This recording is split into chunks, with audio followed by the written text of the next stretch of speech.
మల్లన్న గారికి ఆలయ కమిటీ సాధారణంగా స్వాగతం వస్తున్నాం. అలాగే మధ్యాహ్న గవర్నర్ గారు, మనకు స్థానికులు బండారు దత్తాత్రేయ గారు పెద్దలు మన ఆలయానికి దర్శనానికి వచ్చేసి ఉన్నారు. వారికి ఆలయ కమిటీ సాదర స్వాగతం పలుకుతా ఉంది. మొన్న మేము ఢిల్లీలో బోనాలు చేసినప్పుడు కూడా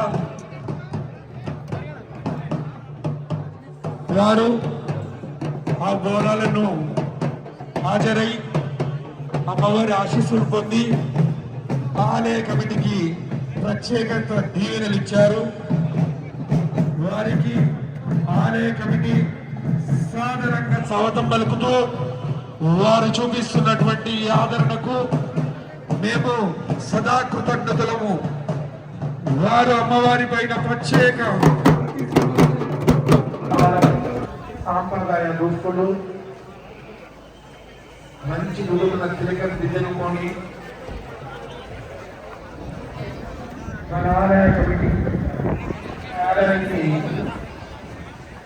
శ్రీమార్ మల్లన్న గారు అమ్మవారి దర్శనం కోరి ఇచ్చేస్తూ ఉన్నారు. వారికి కూడా ఆలయ కమిటీ సాధారణంగా స్వాగతం కలుగుతా ఉంది.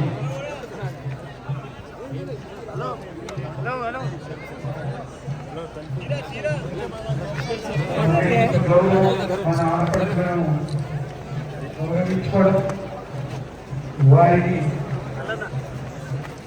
ఈ మాసంలో తెచ్చుకొని ఆషాఢ మాసం అని చెప్పేసి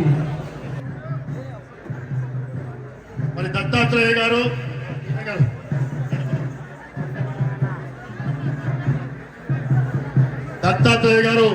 మరి ఇటీవలనే దేశ రాజధాని ఢిల్లీలో నిర్వహించినటువంటి బోనాల ఉత్సవాల్లో ఇండియా గేట్ నుండి మన లాల్ దర్వాజా మహంకాళి అమ్మవారి యొక్క ఘటాన్ని బాజా భజనలతో ఎంతో మంది సాంస్కృతిక కళాకారులు అందరిచే వారు అక్కడ స్వాగతం పలికిండ్రు. బండారు దత్తాత్రేయ గారు ఆ వేడుకల్లో పాల్గొన్నారు. మరి ప్రతి సంవత్సరం కూడా వారు ఏ మాత్రం కూడా ఎనమరవకుండా అమ్మవారి దర్శనానికి ఇచ్చేస్తారు. బండారు దత్తాత్రేయ గారు అందించాలని మనసారా కోరుకుంటూ ముందుగా మన ఎమ్మెల్సీ శ్రీ తీన్మార్ మల్లన్న గారిని మాట్లాడవలసిందిగా కోరుతున్నాను. ఈ ఉత్సవంలో మొట్టమొదటిసారిగా పాల్గొంటున్నారు మన తీన్మార్ మల్లన్న గారు. వారు ఎమ్మెల్సీ అయితేనే అమ్మవారి దేవాలయానికి వస్తారని ఎప్పుడూ మొక్కుకున్నారు. వారు గతంలో కూడా వారు 10-15 సంవత్సరాల క్రితము ఈ పట్టభద్రుల ఎమ్మెల్సీ నుంచి నల్గొండ నుంచి వారు పోటీ చేయడం జరిగింది. మరి ఇప్పుడు ఈసారి కూడా పోటీ చేసి వారు ఘన విజయం సాధించి ఈ రోజు మన మధ్యలో ఉన్నారు ఎమ్మెల్సీ మల్లన్న గారు. వారిని మాట్లాడవలసిందిగా ముందుగా కోరుతున్నాను. నేను లాల్ దర్వాజా అమ్మవారి బోనాల ఉత్సవాల నిర్వాహకులైనటువంటి అందరికీ, అలాగే ఈ కార్యక్రమానికి విచ్చేసినటువంటి పేదల పెన్నిధి హర్యానా గవర్నర్ గారు, పెద్దలు దత్తాత్రేయ గారు, అలాగే ఇక్కడికి విచ్చేసినటువంటి భక్తులకు, అలాగే ఈ ఉత్సవాన్ని చిత్రీకరించడానికి చేసినటువంటి మీడియా సోదరులందరికీ పేరు పేరున నమస్కారం తెలియజేస్తా ఉన్నా. లాల్ దర్వాజా అమ్మవారి బోనాలకు ఒక ప్రత్యేకమైనటువంటి స్థానం ఉంది హైదరాబాద్ లోనే.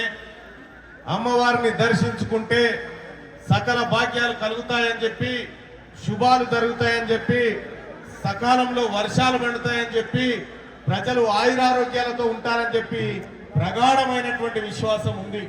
అందులో భాగంగా ముఖ్యంగా ఇక్కడ తెలంగాణ రాష్ట్రంలో ప్రజలందరూ సుభిక్షంగా ఉండాలని, అమ్మవారి ఆశీస్సులు అందరిపైన ఉండాలని చెప్పి కోరుకుంటూ, అలాగే ఈ రాష్ట్రం ఎప్పుడు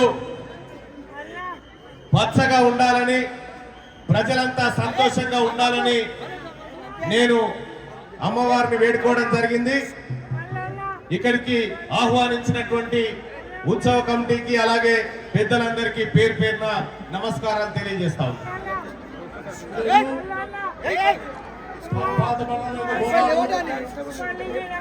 ఎంతో వైభవంగా జరుపుకున్నాం. ఈరోజు నేను సింహవాహిని ఉజ్జయిని మాతా దేవాలయానికి వచ్చి నేను దర్శనం చేసుకొని అనేక విధాలుగా ఆమెకు వేడుకోవడం జరిగింది. బోనాలో ఈ యొక్క చైర్మన్ రాజేంద్ర యాదవ్ గారు, ప్రధాన కార్యదర్శి మారుతి సంజయ్ కుమార్ గారు, అలాగే ట్రెజరర్ సతీష్ ముద్రాజ్ గారు, మిగతా అనేక మంది కమిటీ సభ్యులారా, సోదరీమణులారా, ఈరోజు నేను పాతపట్నంలోని ఈ సింహవాహిని మహంకాళి యొక్క ఉన్నటువంటి యొక్క లాల్ దర్వాజా యొక్క ఉన్నటువంటి యొక్క ఈ బోనాన్ని దర్శించి అమ్మవారి యొక్క ఉన్నటువంటి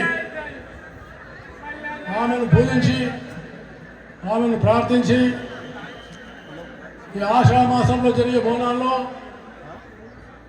తెలంగాణ ప్రజలందరికీ ఆమె శక్తి సామ్రాజ్యం ఇవ్వాలని, శక్తితో పాటు ఈ బోనాలు తెలంగాణకు చాలా ప్రత్యేకమైనటువంటి పండుగ. బోనాలు, బతుకమ్మ ఈ రెండు పండుగలకు మహిళలు ఆరాధించే పండుగ, మహిళలు మాతను ఆరాధించే పండుగ, శక్తిని ఆరాధించే పండుగ. అమ్మవారిని పూజలు చేసుకొని నైవేద్యం సమర్పించి పవిత్రమైన భావంతో బంగారు బాట కావాలని, అలాగే జీవితంలో అనేకమైనటువంటి కష్టాలు వచ్చినా ఎదుర్కోవడానికి కావాల్సినటువంటి శక్తిని కూడా ఇవ్వాలని అమ్మవారిని ప్రార్థించుకుంటారు. కాబట్టి ఈ పండుగ తెలంగాణలో ప్రత్యేకమైన పండుగ.